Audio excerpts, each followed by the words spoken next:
como les decía, espero que de todos modos, ¿cierto? Aunque vayamos a cerrar el curso en el corto plazo, y lo que nos queda es la evaluación final a través de la evaluación integrativa, espero que le demos cierta continuidad a la temática que estábamos desarrollando, que tiene que ver con la Tierra, en primer lugar, como escenario, como soporte, ¿cierto? De fenómenos, podríamos decir, los más complejos que podemos conocer desde la ciencia, como son justamente el desarrollo de los ecosistemas, por la interacción de los fenómenos de la vida o sea, entre sí y también con el ambiente, con el medio físico. Por lo tanto, partimos hablando de la situación de la Tierra en el espacio, tratando justamente de caracterizarla desde un punto de vista cosmológico o cósmico.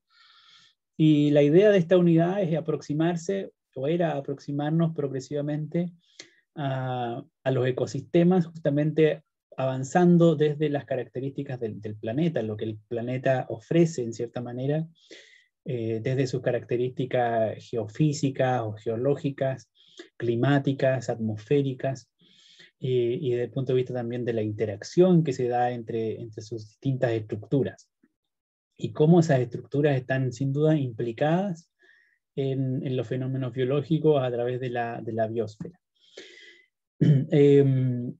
Pero estamos todavía en una etapa inicial.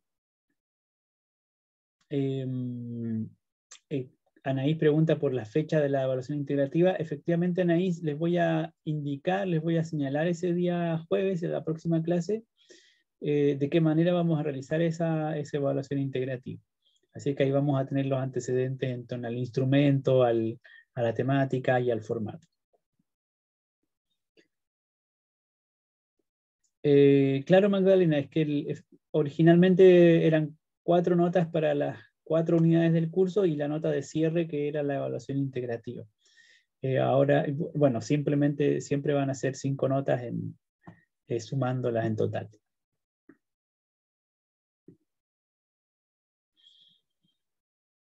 Les decía que como estamos todavía avanzando en ese desarrollo temático, estábamos todavía hablando de algunas características astronómicas del planeta o algunos fenómenos astronómicos que impactan o que tienen relación, ¿cierto?, con algunos fenómenos que apreciamos en la dinámica de nuestro planeta, como son, por ejemplo, el impacto o las consecuencias del movimiento de rotación. No es otra cosa eso que el ciclo diario. Las consecuencias del movimiento de traslación, especialmente como es el caso de las estaciones del año, o el fenómeno de las fases lunares o de los eclipses solares y lunares que están asociados a los movimientos del sistema Sol-Tierra-Luna, como un sistema astronómico. Yo les había planteado la idea, sugerido que durante el receso pudieran buscar un par de ejemplos de modelos didácticos para representar eclipses o para representar las estaciones del año. En general hay hartos recursos en Internet que sirven como representaciones para la enseñanza o para la presentación de estos fenómenos, en el sentido de poder mostrar justamente cuál es el origen astronómico de ellos, en este caso de las estaciones del año y de los eclipses. En el foro no hubo respuestas, pero sí yo hice una recopilación de algunas posibles ejemplos gráficos, ¿cierto? Modelos gráficos que podrían servir para ejemplificar estas alternativas. Y quería mostrarlo justamente para hacer algunas comparaciones, para enfatizar algunas debilidades o fortalezas que puedan tener estos modelos, y al mismo tiempo sugerirles otros que eventualmente tienen un potencial muy rico en cuanto a la capacidad para representar o para modelar situaciones que son bastante complejas o difíciles muchas veces de mostrar a nivel simplemente gráfico. Y para ello, bueno, dejarles 2 ideas claves que quisiera que que tuviéramos presente. La primera idea es que las estaciones del año no se producen por el acercamiento y alejamiento de la Tierra al Sol. Esta es una idea bien extendida en general en nuestros estudiantes, especialmente en educación básica, pero es una idea que incluso se prolonga o persiste durante mucho tiempo en un gran número de personas. Podremos decir que es una concepción alternativa, muy frecuente. Y en general esta idea de que las estaciones del año se producen por el acercamiento y alejamiento de la Tierra al Sol es una idea que muchas veces se ve reforzada o que se ve confirmada por las representaciones o por los modelos que se utilizan para tratar de explicar o para tratar de modelar justamente el fenómeno o los fenómenos. Aquí vemos, por ejemplo, dos modelos gráficos, ¿cierto? Podemos decir son dos modelos didácticos que representan la traslación de la Tierra alrededor del Sol. Los modelos en general, ¿cierto?, tienen distinta cantidad de información, requieren un ejercicio de interpretación o de traducción para poder precisar o para poder focalizar aquello que se espera comprender o transmitir. Y eventualmente esas diferencias también van a suponer niveles de complejidad distintos en un recurso y eventualmente también su mayor o menor pertinencia para lo que nosotros necesitemos. En estos dos modelos vemos en primer lugar una característica muy evidente y es que la situación del Sol respecto del planeta, ¿cierto? O del planeta respecto del Sol es muy diferente en cuanto ocurre la traslación.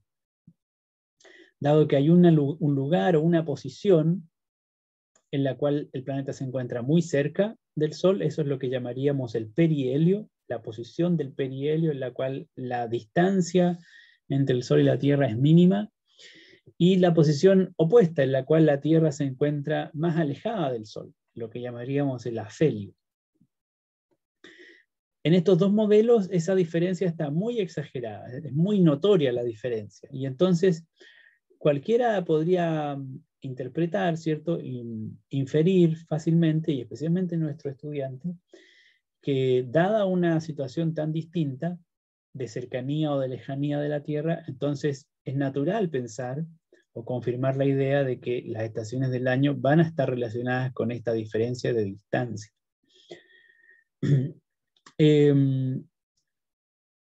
Lamentablemente, los modelos en ese sentido pueden inducir o pueden promover incluso esta concepción que tenemos que superar, porque no corresponde a una explicación científicamente aceptada.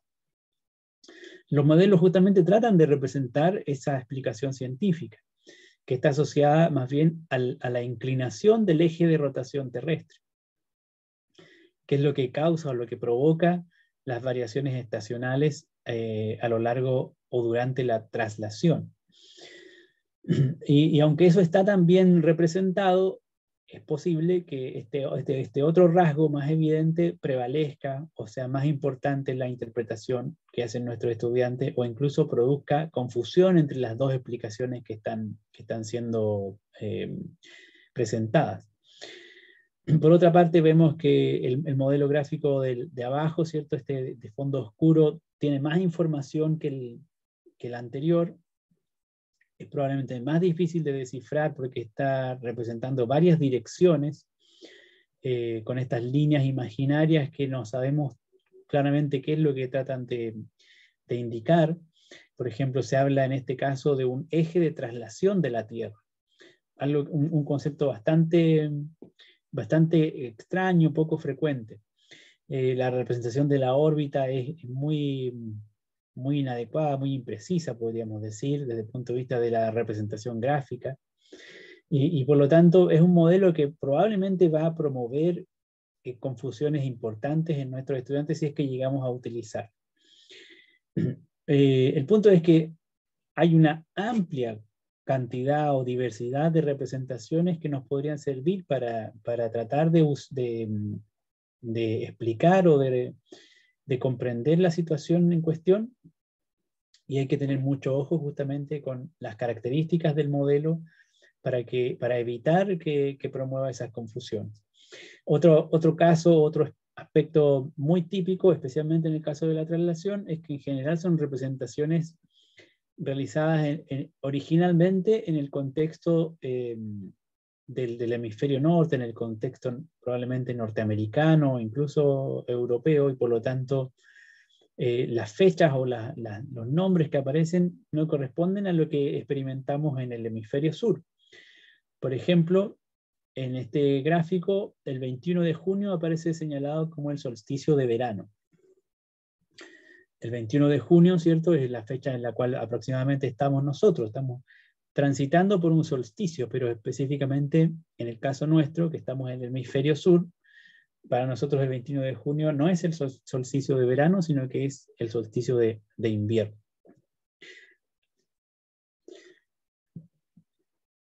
Todas estas cuestiones entonces pueden introducir o promover confusión al momento de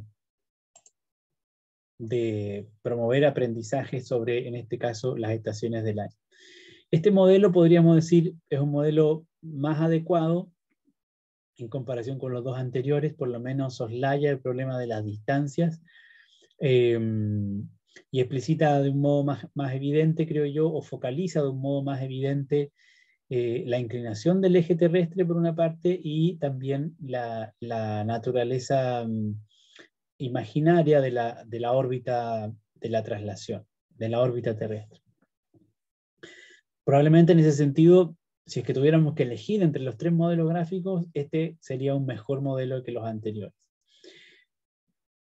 Nuevamente tiene el inconveniente de hablar de solsticio de verano y solsticio de invierno en relación con el hemisferio norte, aunque en este caso explícitamente también se está indicando la estación del año en la cual se encuentra cada hemisferio.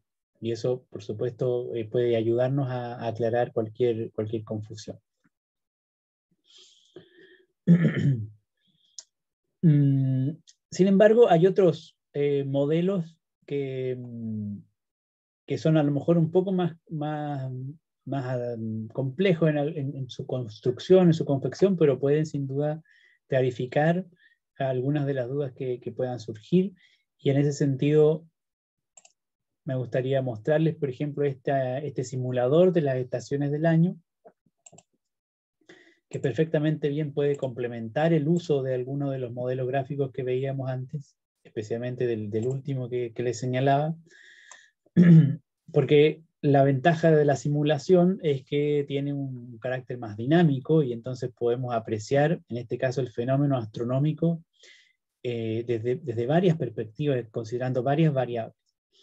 Esto es algo que hasta cierto punto está descrito, ¿cierto?, en torno al origen de las estaciones del año en las diapositivas que yo les he compartido, pero lo vemos todo en un simulador en el cual están aconteciendo los fenómenos simultáneamente, pero desde una perspectiva distinta. No está la representación, ¿cierto?, tridimensional del sistema Sol-Tierra, pero sí la podemos ver en este dibujo plano en el cual se aprecia la traslación de la Tierra alrededor del Sol, e incluso se puede apreciar, se puede observar cómo cambia la distancia de la Tierra al Sol. Es decir, este dibujo está aproximadamente a una escala más adecuada que cualquiera de las representaciones anteriores. Aquí se puede apreciar con mucha mayor claridad cómo es que la órbita terrestre está muy cercana a ser una órbita circunferencial, a pesar de que en realidad, como sabemos y como se puede apreciar, es una elipse, pero la diferencia de distancia es tan pequeña entre el acercamiento máximo y el alejamiento máximo que hay una diferencia muy imperceptible en este nivel gráfico. Lo interesante es que estamos viendo entonces la posición de la Tierra en distintos lugares del año, incluso aparece la fecha señalada. Y esta representación, este movimiento, se correlaciona con lo que está pasando con la orientación del eje terrestre, que se aprecia en este dibujo a la derecha, ¿cierto? La inclinación del eje terrestre respecto de la orientación o de la posición del Sol. Esta es una representación más difícil de interpretar, porque tiene un sistema de referencia que está fijo al plano de la órbita terrestre, pero lo que nos está mostrando es qué es lo que está pasando con la posición o con la dirección relativa del eje de la Tierra en la medida en que se mueve alrededor del Sol. Ustedes se fijan cómo es que está cambiando justamente la porción de la Tierra, o la mitad de la Tierra que es iluminada por el Sol, en relación con la orientación del eje terrestre. He ahí entonces el origen justamente de las variaciones estacionales. Pero además podemos apreciar que esas variaciones estacionales son distintas dependiendo de la latitud a la cual uno se encuentre, y eso quiere decir cuán cerca o cuán lejos nos encontremos de la línea del ecuador. Para ello podemos visualizar justamente en el simulador, también en coherencia con el momento de la órbita, o en el momento en el cual se encuentra la Tierra en la órbita, podemos apreciar las diferencias en la intensidad luminosa, la intensidad de la luz que recibe la Tierra en un lugar, en una determinada latitud. Explícitamente se comparan 3 latitudes. Se compara la intensidad de la luz en el Ártico, es decir, en el Polo Norte, o en el, podríamos decir, en el círculo polar ártico, que corresponde al paralelo señalado con la letra A. La intensidad de la luz recibida en el trópico de Cáncer, que corresponde a este paralelo señalado con la letra C, y la intensidad de la luz recibida en el Ecuador. Entonces podemos ver cómo a lo largo del año, recuerden que en la medida en que la Tierra hace una órbita completa, se cumple el periodo de un año, a lo largo de un año cambia la intensidad de la luz en estos 3 lugares, pero de manera distinta. De manera que vemos en el Ecuador prácticamente una intensidad de la luz muy constante durante todo el ciclo. Durante todo el año, la intensidad de la luz del Sol recibida sobre la Tierra varía mínimamente. Y eso nos dice entonces que en el Ecuador las variaciones estacionales son escasas, prácticamente no existen. A diferencia, por ejemplo, de las variaciones estacionales cuando uno está más cerca del trópico o cuando está más cerca del polo, donde sin duda hay diferencias muy notables en la intensidad luminosa. Pero no es solo intensidad luminosa, porque recuerden que la luz del Sol es parte de la radiación o parte de la energía que el Sol aporta, y por lo tanto también es parte de la energía que contribuye al aumento de temperatura de la Tierra. Así que hay varios elementos en este simulador que nos permitirían dilucidar cualquier duda o algunas dudas que surjan en relación con los modelos gráficos que son más bien estáticos y que tienen problemas de perspectiva y por supuesto son incapaces de presentar la dinámica que aquí visualizamos.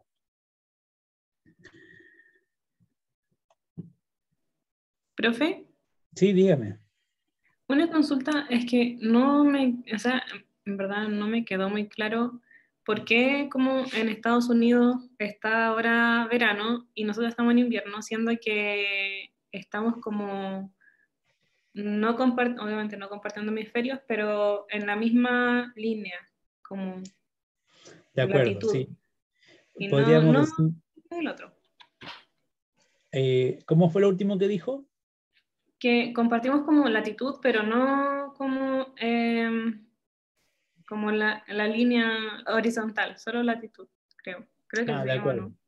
Claro, claro. Lo que La estamos, vertical. podemos decir, compartiendo es la longitud, es decir, Eso. el meridiano. Eso, Estamos en eso, el eso. mismo meridiano, ¿ya? Ajá. Y estamos en distinta latitud, en el sentido de que estamos, bueno, la latitud es la distancia respecto del Ecuador, ¿cierto? Ujú. Entonces, en el caso de una ciudad norteamericana, que se encuentra, por supuesto, en el hemisferio norte, entonces tiene una latitud norte. En este caso, una ciudad norteamericana estaría más cerca del trópico de Cáncer, es decir, en esta parte de la Tierra. Recuerden que esta que vemos aquí en el centro es la línea del Ecuador, la latitud norte correspondería a cualquier posición por encima del Ecuador, ¿cierto? Estados Unidos se encuentra en una latitud norte, es decir, arriba del Ecuador, más o menos donde está el punto C, o alrededor del punto C. Supongamos una ciudad de Estados Unidos que esté más o menos en la misma longitud nuestra, eso quiero decir más o menos en el mismo meridiano. Entonces nos colocamos ahora acá abajo, porque nosotros estamos en el hemisferio sur, es decir, latitud sur. Y, por ejemplo, Antofagasta está más o menos en la posición del trópico de Capricornio, que está aquí abajo. No está señalado con ninguna letra. Por lo tanto, si Antofagasta está aproximadamente en el trópico de Capricornio, nosotros estamos todavía más al sur, en Santiago, por aquí. Así es que, aunque estemos en la misma línea vertical, entre comillas, ¿cierto? El mismo meridiano, o la misma longitud con una ciudad norteamericana, lo que es claro es que la ciudad norteamericana está al norte del Ecuador, en una latitud norte, y nosotros estamos en una latitud sur. Fíjense que ahora le he puesto pausa al simulador. La posición de la Tierra es esta, relativa al Sol. La inclinación del eje terrestre, fíjense cómo está, apuntando hacia donde vienen los rayos solares, en esta segunda imagen, ¿cierto? Cuando la Tierra se encuentra en esta posición, entonces el eje terrestre está apuntando en ese sentido. Fíjense que la fecha que marca aquí es 19 de junio, o sea, una fecha muy próxima a hoy, 29 de junio, más próximo. Y por lo tanto, ¿cuál es la diferencia fundamental que podríamos apreciar entre la ciudad norteamericana y el caso nuestro? ¿Por qué Estados Unidos hoy día se encuentra en verano y nosotros nos encontramos en invierno? Los gráficos de abajo tratan de mostrar esa situación. Lo que se compara, sin embargo, en estos tres gráficos son posiciones en el hemisferio norte. Entonces nos va a costar a lo mejor extrapolarlo al caso nuestro, pero la situación es la misma. Fíjense que en el caso del Ecuador la intensidad de la luz aquí es bastante alta, casi 100, ¿cierto? Muy elevada. La intensidad de la luz y por lo tanto la cantidad de energía que se recibe en esta época, 29 de junio, en el hemisferio norte, en el trópico de Cáncer, justamente donde se encuentra la ciudad norteamericana que estamos mencionando, recibe la máxima intensidad luminosa justamente en esta época. Un lugar o una ciudad o una posición cercana al Ártico, en este caso por el gráfico que vemos abajo, ¿cierto? Está recibiendo menos intensidad de luz que la que se recibe en el trópico de Cáncer y que la que se recibe en Ecuador. Ahora, pensemos qué es lo que está pasando si nos situamos al otro lado, que es el caso de Santiago, que está por aquí abajo. ¿A cuál de los gráficos creen ustedes que se parecería más la situación de Santiago? ¿Se parecería más a la del Ecuador, a la del trópico de Cáncer o a la del Ártico? ¿Cómo sería la intensidad de la luz en el caso de Santiago, que estamos situados aquí?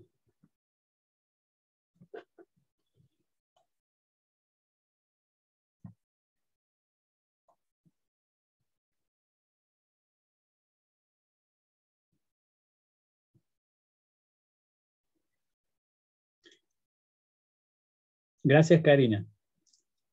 Claramente, la intensidad de la luz en el caso de una posición al sur del Ecuador tiene que ser o será una intensidad de la luz menor que la que se recibe en el máximo, en este caso, que observamos en el trópico de Cáncer. Fíjense que la intensidad de la luz que se recibe depende, no lo había señalado antes, pero en el gráfico también aparece, depende de la inclinación que tiene la superficie de la Tierra en el punto donde nos encontramos respecto de la dirección de los rayos solares. Por ejemplo, en el caso del trópico de Cáncer, donde se aprecia la máxima intensidad de la luz, fíjense que la superficie terrestre está representada aquí con esta línea roja. Si es que estuviéramos situados ahí en ese trópico de Cáncer, en el punto C, los rayos solares nos caerían directo sobre nuestra cabeza. O sea, los rayos solares llegan verticalmente sobre la superficie de la Tierra. Por eso aquí dice que hay un ángulo de 90 grados entre el rayo de sol o el rayo de luz y la superficie de la Tierra. Por esa razón, en el punto C, la intensidad de la luz es máxima. Si nos movemos hacia el norte, todavía estamos parados en la fecha del 29 de junio, no hemos cambiado el día, estamos en la misma posición, no se sigue moviéndose la Tierra. Si nos movemos hacia el norte, fíjense que la superficie de la Tierra, como es curva, ¿cierto? Entonces ahora presenta una cierta inclinación respecto de la misma dirección de la luz. La luz está llegando con rayos paralelos que vienen desde el Sol. Si bien en el punto C caen verticalmente sobre la superficie de la Tierra, formando un ángulo de 90 grados, cuando uno se mueve hacia los polos, entonces el ángulo de la luz cambia respecto de la superficie de la Tierra, porque la Tierra está curvada. Entonces vemos que en este caso, el ángulo, en el caso del Ártico, es 47 grados. Hay un ángulo de inclinación con el cual la luz del Sol incide sobre la superficie de la Tierra. Esa inclinación implica una menor intensidad de la luz. Entre otras cosas porque se van a recibir menos rayos de luz sobre la superficie, dado que la superficie está inclinada, y también los rayos de luz van a atravesar una porción mayor de la atmósfera que va a absorber parte de la energía. En este caso vemos el ángulo que realiza o que tendría una persona o la superficie que corresponde al Ártico, al círculo polar ártico, respecto de los rayos del Sol en la fecha del 29 de junio. Si es que ahora proyectamos una situación semejante en el hemisferio sur e imaginamos qué es lo que ocurre en relación con el ángulo, vamos a ver que la superficie de la Tierra tiene una inclinación opuesta, ¿cierto? En ese sentido, y los rayos de luz están incidiendo de esta forma.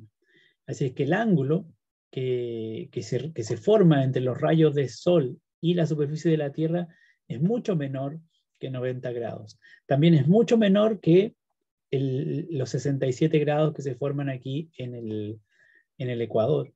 Entonces, mientras más inclinados los rayos de sol incidan sobre la superficie de la Tierra, entonces menor intensidad de la luz es la que se recibe. Esto se puede apreciar a simple vista porque, si ustedes se han fijado, ahora en el invierno, cuando uno mira la trayectoria del Sol o se fija cómo se mueve el Sol en el cielo durante el día, va a ver que el Sol a mediodía está, por supuesto, elevándose sobre el horizonte, pero está muy cerca del horizonte, a pesar de que se eleva, ¿cierto? En cambio, en el verano, cuando uno recibe los rayos solares a mediodía, el Sol está prácticamente encima de nuestras cabezas. Vemos cómo va cambiando la inclinación de la luz respecto de la superficie terrestre y eso incide dramáticamente justamente en la cantidad de energía y en la temperatura del lugar en el cual se recibe esa luz.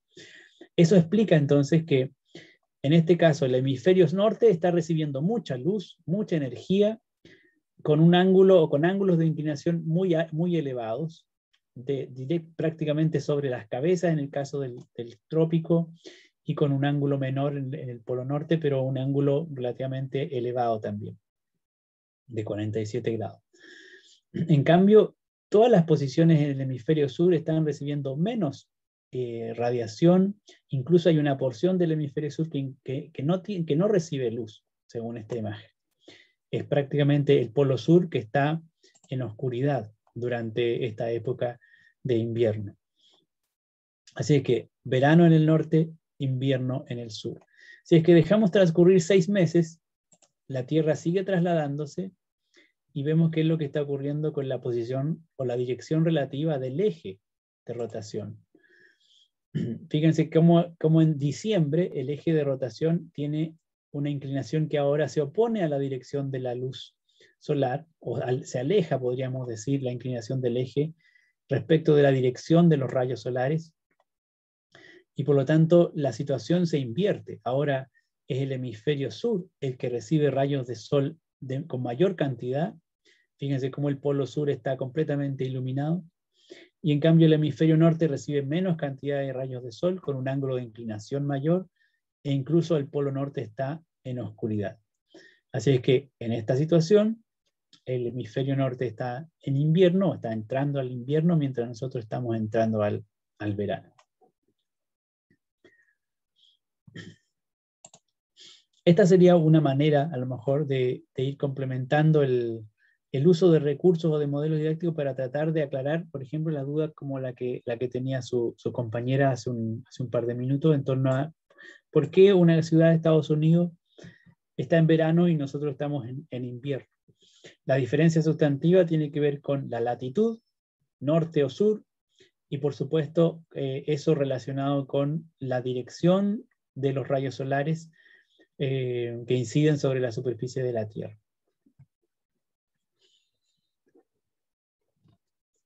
Espero que algo les aclare la duda en torno al origen de las estaciones del año. Si alguien tiene algún comentario, bienvenida.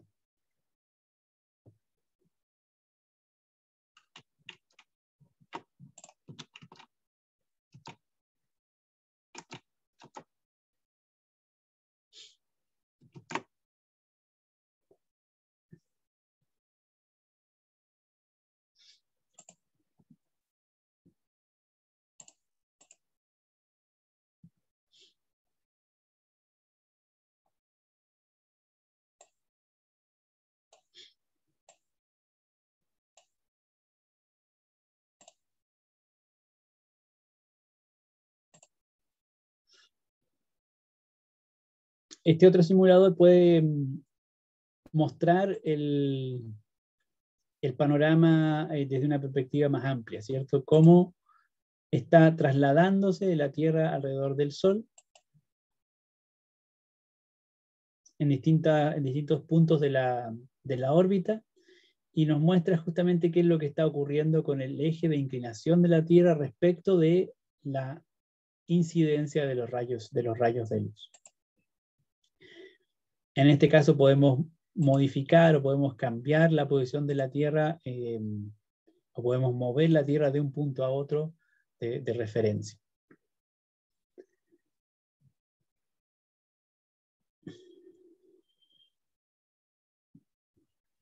Rocío pregunta por el cambio de hora.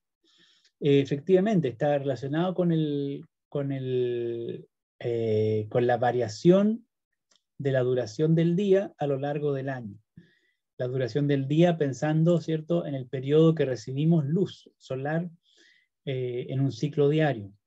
Si es que lo apreciamos en esta imagen, como veíamos hace un momento, en todos estos lugares en los cuales está incidiendo la luz solar, entonces podemos decir es de día, ¿cierto? Y fíjense cómo en el caso del Polo Norte, no hay luz en este caso, no hay recepción de luz solar. Es decir, durante las 24 horas, prácticamente el Polo Norte está en oscuridad. Eso quiere decir que está cambiando la duración del día a lo largo del año. Y cambia en función de la inclinación del eje de la Tierra respecto de los rayos solares. Ahora estamos en un equinoccio, es decir, fíjense que ahora la mitad del Polo Norte está iluminado y la otra mitad está oscura. Eso quiere decir que en una revolución completa, en una rotación de la Tierra, van a tener la mitad del día iluminado, la otra mitad de noche. Y cualquier parte de la superficie del planeta también. O sea, en este caso, la duración del día y la duración de la noche son prácticamente equivalentes. Pero si avanzamos otros 3 meses, vemos como en el caso del hemisferio sur, hoy en día en junio, ¿cierto? O sea, casi julio en este momento, el hemisferio sur tiene un día completo de oscuridad, o varios días completos de oscuridad, y mientras que el Polo Norte está completamente iluminado. Entonces son estas variaciones de la duración del periodo de luz durante un ciclo diario lo que nos lleva en algunos países, porque no en todos los países se hace, a modificar los horarios para adecuar nuestras prácticas, nuestras rutinas a la mayor disponibilidad o menor disponibilidad de luz durante un día. Con un propósito más práctico, digamos. No es una razón astronómica el cambio de hora. Lo que sí está cambiando por razones astronómicas es la duración del día, la duración del periodo de luz que recibimos durante un ciclo diario. Efectivamente, hay un momento del año, como es justamente ahora en esta época del del solsticio de invierno para nosotros, que corresponde al solsticio de verano para el hemisferio norte, en los cuales se recibe luz durante las 24 horas, y eso ocurre desde el círculo polar ártico hacia el norte. Es decir, el polo norte, en este periodo del año, se encuentra iluminado durante las 24 horas. Es de día con sol durante las 24 horas. Eso dura un par de semanas. Y lo mismo ocurre en el hemisferio sur, desde el círculo polar antártico hasta el polo. Pero eso ocurre 6 meses después. Fíjense qué es lo que está pasando con la luz. Es decir, en el solsticio de verano nuestro, que corresponde al solsticio de invierno del hemisferio norte.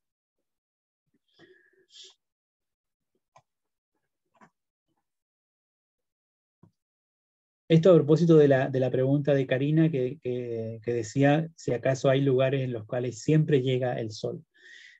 Son lugares, digamos, los círculos polares de ahí hacia el polo durante cierto momento del año, en los solsticios explícitamente. No es que permanentemente reciban luz durante todo el año, continuamente, sino que solamente durante los solsticios.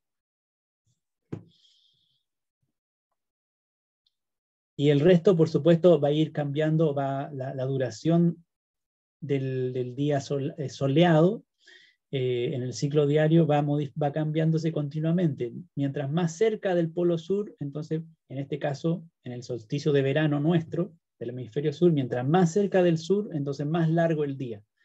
Si uno va, por ejemplo, a Magallanes, a Punta Arenas, va en el verano, las noches son muy breves, es decir, el sol apenas se pone en el horizonte y a las pocas horas ya está amaneciendo. Tienen días muy largos en el verano. Pero en el invierno, el día es muy, muy breve y la noche muy larga.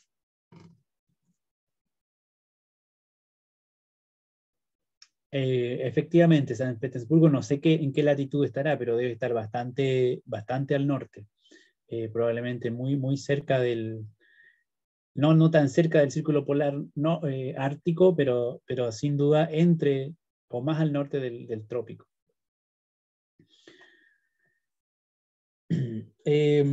Bueno, hay otros simuladores que yo les sugiero revisar. Les voy a dejar los enlaces de todos modos en el foro que les había compartido. Hay unos bastante interesantes para aclarar o para apreciar, por ejemplo, el origen de las fases lunares, que es un fenómeno muy cotidiano y que muchas veces resulta difícil de concebir, de comprender.